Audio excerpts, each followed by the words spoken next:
Okay, तो anatomy के lectures ready हैं। फ़िलहाल जो है ना ये वाली वीडियो है वर्टिब्रल कॉलम की बता रहा हूँ मैं।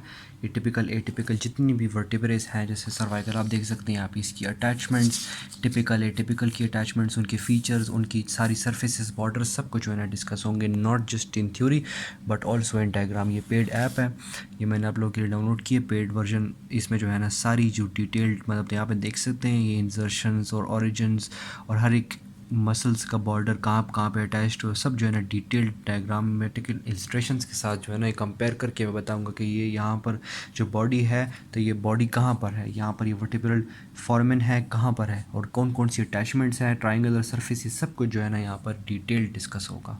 ठीक है, अल्लाह हाफ़िज़।